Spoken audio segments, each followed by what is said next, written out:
Alors, nous en sommes à 1 Jean, chapitre 4, versets 7 à 12, que nous allons lire ensemble. Donc, si les versets sont pas... ça décale, vous me le dites.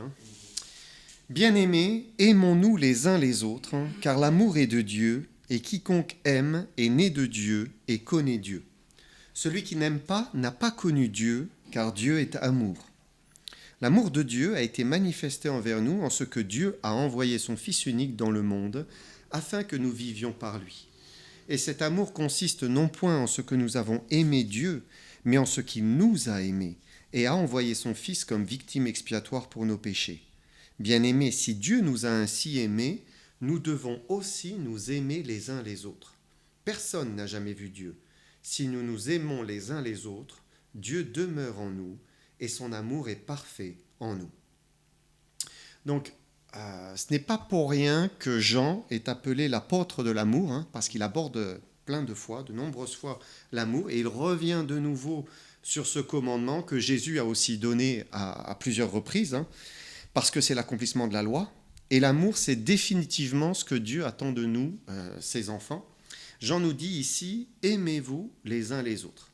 En fait, l'amour doit être la marque, le signe distinctif de notre christianisme. C'est vraiment notre marque. Il dit pourquoi ? Car l'amour est de Dieu. L'amour vient de Dieu.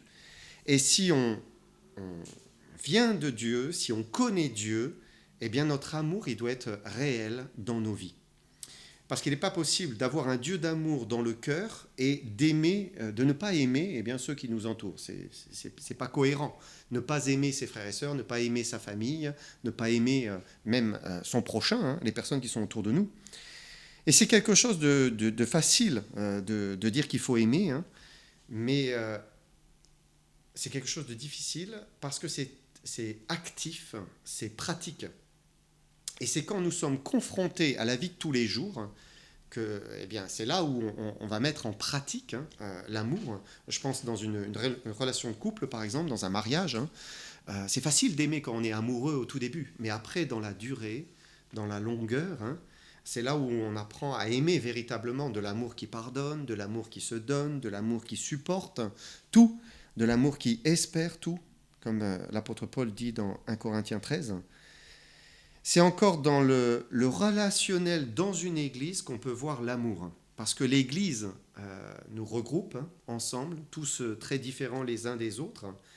Et même si nous sommes des saints en Jésus-Christ, nous restons quand même encore des pécheurs. Ça veut dire que parfois il y a des erreurs, il y a des maladresses, il y a une parole qui sort un peu trop vite. Et où carrément on peut tomber dans le péché et commettre quelque chose.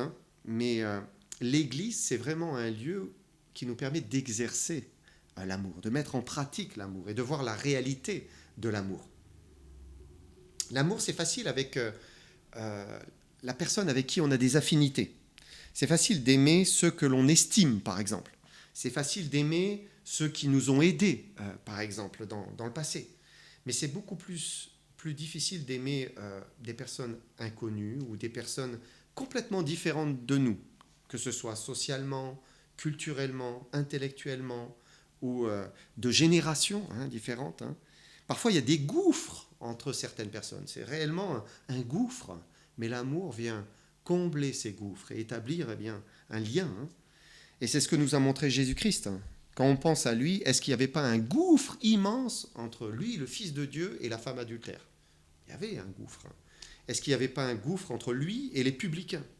Ou bien lui et tous ces petites gens d'Israël qui étaient sans éducation, qui étaient simples, sans privilèges, ou bien Jésus et le lépreux, quand il s'approche, lui, le Fils de Dieu, le Saint Fils de Dieu, et qui va jusqu'à le toucher, alors que personne n'osait toucher ce lépreux. Et l'amour, ce n'est pas quelque chose qu'on acquiert une fois pour toutes, mais c'est plutôt une vertu vers laquelle on tend. Il faut y tendre encore et encore, il faut progresser. Et c'est pour cela que Jean nous dit, il nous exhorte, il dit « Bien-aimés, aimons-nous les uns les autres. » Aimons-nous les uns les autres. Et il va donner des arguments, verset 7. Il dit « Aimons-nous les uns les autres, car l'amour est de Dieu, et quiconque aime est né de Dieu et connaît Dieu.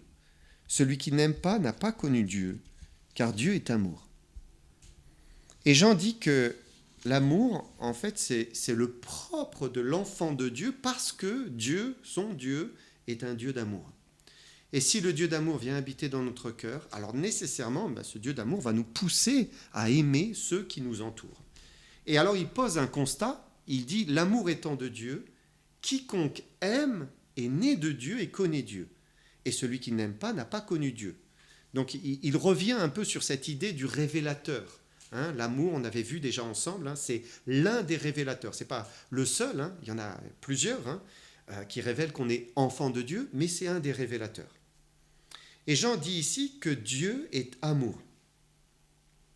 Et le vrai Dieu, il n'est pas comme le Dieu des païens, qui était fait à l'image des hommes, c'est-à-dire les dieux, les dieux grecs, et par exemple, étaient parfois durs, méchants, débauchés, injustes, parce que c'était des hommes qui ont inventé des dieux, et forcément, ils étaient faits à leur image, donc ils étaient aussi pécheurs. Mais Dieu est complètement différent. Jean dit, Dieu est amour. Et il est dans sa nature d'aimer. On lit par exemple ailleurs dans Matthieu, on va lire « Le Père aime le Fils ». Donc le Père aime son Fils. Mais on lit aussi le contraire, le Fils aime le Père. On lit ça en Jean 14, 31. Et avant même que le monde soit créé, avant qu'il y ait les premiers hommes qui manifestent de l'amour, Dieu aimait déjà. Il aimait parce qu'il est dans sa nature d'aimer. Il est à l'origine de l'amour, étant amour dans sa personne. Et il nous a créés à son image, pour aimer. Malheureusement, l'amour a été sérieusement entaché par la chute. À partir de là, les hommes ont commencé à se détester les uns les autres, à se haïr même les uns les autres. Mais Dieu n'a pas cessé d'aimer ses créatures. Il dit, verset 9, « L'amour de Dieu a été manifesté envers nous, en ce que Dieu a envoyé son Fils unique dans le monde, afin que nous vivions par lui. Et cet amour consiste non point en ce que nous avons aimé Dieu, mais en ce qu'il nous a aimés et a envoyé son Fils comme victime expiatoire pour nos péchés. » Et de la même manière que l'amour est venu à l'origine de Dieu, après la chute, l'amour a de nouveau débuté en Dieu. L'amour vient toujours de Dieu. Et il s'est manifesté envers nous par la venue de son Fils unique. Jean l'a dit à plusieurs reprises dans ses écrits, notamment, bien sûr, dans le verset le plus connu de la Bible, Jean 3,16, quand il dit « Car Dieu a tant aimé le monde, il a tant aimé le monde, qu'il a donné son Fils unique, afin que quiconque croit en lui ne périsse point, mais qu'il ait la vie éternelle. » Donc, le Fils est la manifestation de l'amour que Dieu a pour nous. Qui serait prêt à donner son Fils pour quelqu'un d'autre qui est pécheur? Qui serait prêt à sacrifier un être cher pour quelqu'un qui ne le mérite pas? Qui? Et l'amour de Dieu dépasse vraiment notre amour humain. Notre amour, il est souvent conditionnel. Mais on peut dire que l'amour de Dieu, il est inconditionnel. Dieu aime. Et c'est pour cela qu'il a donné son Fils unique pour tous les hommes, sans exception, pour tous les hommes. Alors vous me direz, mais il y a quand même une condition, c'est de croire. Oui, le salut est conditionné par la foi, mais l'amour de Dieu n'est pas conditionné par la foi. Dieu aime, il aime le monde et il l'a prouvé. Maintenant, si l'amour c'est quelque chose qui se donne, c'est quelque chose qui se reçoit aussi. Et Dieu aime, mais si l'homme ne veut pas recevoir son amour, alors il se prive de son amour. Et ce n'est pas que Dieu ne l'a pas aimé. Dieu l'a suffisamment aimé pour offrir son Fils et lui donner pour son salut. Mais si le pécheur ne veut pas recevoir de cet amour, ne veut pas croire dans le Fils, alors il n'en bénéficie pas. Regardez ce que dit Paul dans Timothée. 1 Timothée 4, 10. « Nous travaillons en effet et nous combattons parce que nous mettons notre espérance dans le Dieu vivant qui est le sauveur de tous les hommes, surtout des croyants. » Donc Dieu est le sauveur de tous les hommes. Réellement, il veut sauver tous les hommes. Parce qu'il a aimé tous les hommes, il s'est donné pour lui en Jésus-Christ. Mais néanmoins, il dit qu'il est le sauveur surtout des croyants. Surtout des croyants, parce que beaucoup ne veulent pas recevoir de ce don d'amour que le Seigneur leur offre. en Jésus-Christ. Alors Paul dit, « Et cet amour consiste non point en ce que nous avons aimé Dieu, mais en ce qu'il nous a aimés, et a envoyé son Fils comme victime expiatoire pour nos péchés. » Et donc ce n'est pas nous qui avons aimé Dieu en premier, mais c'est lui qui a fait le premier pas vers nous. Et c'est toujours Dieu qui aime l'homme en premier, c'est lui qui vient vers nous. Par exemple, on lit encore dans Jean, « Nul ne peut venir à moi si le Père qui m'a envoyé ne l'attire, et je le ressusciterai au dernier jour. » Et donc c'est dans sa grâce que Dieu va aller chercher, par amour, il va aller chercher le pécheur, il va l'attirer vers lui, et c'est au moment où il l'attire vers lui que l'homme est responsable de répondre à son amour, de recevoir son amour. Et son amour, il dit, eh bien c'est son Fils, victime expiatoire pour nos péchés. Donc la victime expiatoire, ça fait référence au sacrifice dans l'Ancien Testament. Dieu avait dit que pour obtenir le pardon des péchés, il fallait offrir une bête, verser son sang, et le sang permettait de faire l'expiation. Donc Dieu permettait que la mort tombe sur une bête innocente qui payait pour le pécheur qui était coupable. Et Dieu, à ce moment-là, couvrait le péché. Mais la Bible dit aussi que les sacrifices d'animaux étaient imparfaits, que c'était un sacrifice qui était provisoire, en attendant un meilleur sacrifice, un sacrifice plus parfait. Et c'est le sacrifice, bien sûr, de Jésus-Christ. Jean nous dit que Jésus, le sacrifice de Jésus, c'est la preuve de son amour pour nous. Il dit, « L'amour de Dieu a été manifesté envers nous en ce que Dieu a envoyé son Fils unique dans le monde, afin que nous vivions par lui. » Donc Dieu a envoyé son Fils dans le monde, mourir pour nous, afin de vivre, nous donner la vie, que nous vivions par lui, que nous recevions la vie éternelle. Je lisais une histoire sur les missionnaires moraves qui sont partis au Groenland pour aller annoncer l'évangile. Et au départ, ils ont cru bon de commencer par les bases, ce qu'ils appelaient des esprits sauvages. Alors, ils ne leur ont parlé que des vérités générales de la religion, c'est-à-dire l'existence de Dieu, l'obéissance due à ses lois, la rétribution future. Et puis les années passées, il n'y avait pas énormément de fruits au travail, même pour ainsi dire pas de fruits. Et un jour, ils ont commencé à parler de Jésus-Christ, annoncer le Sauveur. Ils ont lu la Passion, Christ crucifié pour leurs péchés. Et aussitôt terminé, à ce moment-là, il y a un homme qui s'appelait Kajarnak, qui s'est approché d'un missionnaire, lui-même s'appelait Beck, et il lui a dit, ému, mais d'une voix forte, « Que nous dis-tu? Répète-nous ça, moi aussi je veux être sauvé. » Et en fait, il était touché à ce moment-là par l'amour de Dieu, touché de ce que Dieu avait envoyé son Fils mourir pour lui, être une victime expiatoire pour ses péchés. Et plus on expliquait à ce Kajarnak ce que Christ avait fait pour lui, plus il était ému, plus il était touché dans son âme d'un tel amour, et il voulait être pardonné en Jésus-Christ. Jean dit, « Bien-aimés, si Dieu nous a ainsi aimés, nous devons aussi nous aimer les uns les autres. Personne n'a jamais vu Dieu. Si nous nous aimons les uns les autres, Dieu demeure en nous et son amour est parfait en nous. » Donc il dit, si Dieu nous a ainsi aimés, nous devons aussi. Donc il dit, c'est un devoir, c'est une nécessité. Vous vous souvenez de cette histoire? Jésus a raconté cette histoire d'un homme à qui on avait remis toute sa dette, une très grande dette, une dette immense. Mais une fois que cette personne à qui on avait remis la dette est sortie de chez son créancier, il a trouvé une autre personne qui, lui devait une petite dette. Et il n'a pas voulu lui remettre sa dette, il n'a pas voulu lui faire miséricorde. Il était heureux qu'on lui ait fait miséricorde, mais il n'était pas prêt à faire miséricorde à un autre.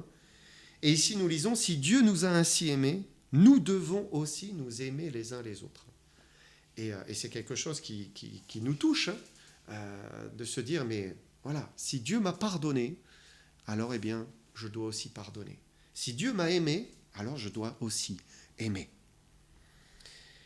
On est toujours les bénéficiaires de l'amour de Dieu, mais Dieu nous aime afin que nous aimions, nous aussi.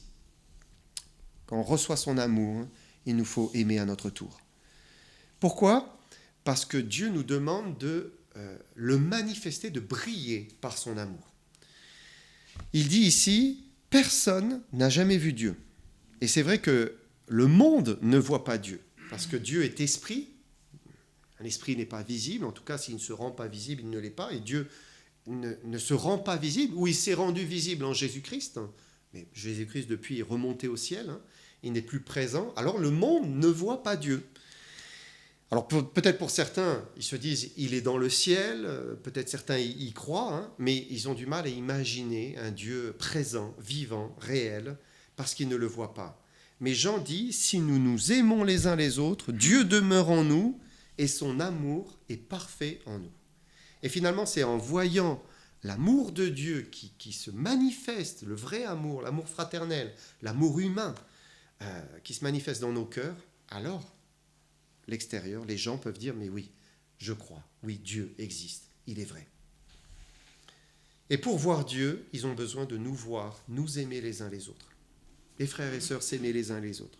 Et puis, ils ont besoin de nous voir les aimer eux aussi, parce que c'est cela qui les touche.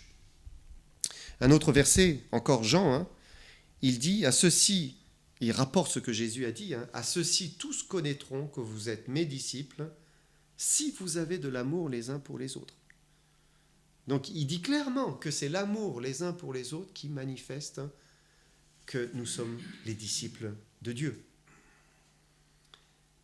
Et vraiment l'amour, c'est la marque de Dieu. Dans un monde où on se déchire, on se bouscule, on se déteste les uns les autres, il y a peu d'amour, il y a de la sympathie, il y a de l'amitié, il y a de la passion, mais il y a peu de vrai amour, peu d'amour gratuit. Peu d'amour qui se donne comme Christ, qui s'est donné pour les pécheurs qui ne l'aimaient pas. L'amour dure un temps et puis voilà, il n'est pas renouvelé. Il y a peu d'amour qui se renouvelle, qui pardonne encore et encore. Dieu est amour et il nous a aimés le premier pour que nous aimions à notre tour. Et même si parfois on s'en sent bien incapable, eh bien il faut se confier en Dieu et s'attendre à Dieu et lui demander. Puisqu'il est le Dieu d'amour et qu'il habite dans notre cœur, apprends-moi à aimer. On peut le prier, apprends-moi à aimer comme tu aimes. Et en vous le disant, je me parle à moi-même, parce que je fais le bilan de ma semaine et je me dis, mais là, c'était un manque d'amour. Et on a besoin de vraiment progresser en amour. Il y a une militante de l'armée du salut qui a rencontré dans la rue une jeune femme SDF. Alors, elle l'a invitée à entrer dans l'église pour y recevoir du secours, mais la jeune femme a refusé. Alors, la salutiste lui a dit « Mais on vous aime, venez, entrez, Dieu vous aime, Jésus-Christ est mort pour vous. » Et cette femme SDF ne bouge pas. Et puis, sous l'influence du Saint-Esprit, cette femme salutiste se penche vers elle, et puis commence à l'embrasser sur les deux joues, et elle la serre dans ses bras. À ce moment-là, la jeune femme commence à sangloter, à pleurer, et elle se laisse conduire comme une enfant dans l'église.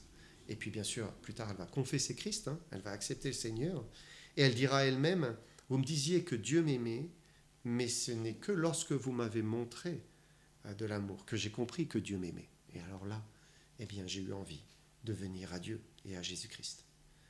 Dieu nous a aimés et Dieu nous aime et il veut qu'on manifeste cet amour. On lit dans Romains encore ce verset, je ne vous l'ai pas mis. Je ne sais pas si... Oui, c'est ça. Dieu prouve son amour envers nous en ce que lorsque nous étions encore des pécheurs, Christ est mort pour nous. Dieu a prouvé son amour en nous aimant alors que nous étions des pécheurs, que nous ne méritions pas son amour. Nous étions sales, nous étions impurs, loin de lui, mais lui il nous a aimés parce qu'il est amour. Et parce que nous l'avons reçu en nous, parce qu'il nous a sauvés, eh bien il nous demande maintenant de manifester son amour à ceux qui sont autour de nous, même s'ils ne nous aiment pas, même s'ils ne sont pas aimables, même s'ils ne rentrent pas dans la catégorie des personnes aimables, entre guillemets, comme cette salutiste qui a embrassé cette femme SDF. À ce moment-là, elle a ressenti l'amour de Dieu. Elle a ressenti vraiment que Dieu était vivant et qu'il lui communiquait cet amour au travers de cette salutiste. Et Dieu veut que nous soyons des instruments, que nous soyons des canaux où Dieu est libre d'aimer parce que nous sommes en communion avec lui, parce que nous sommes attentifs à lui.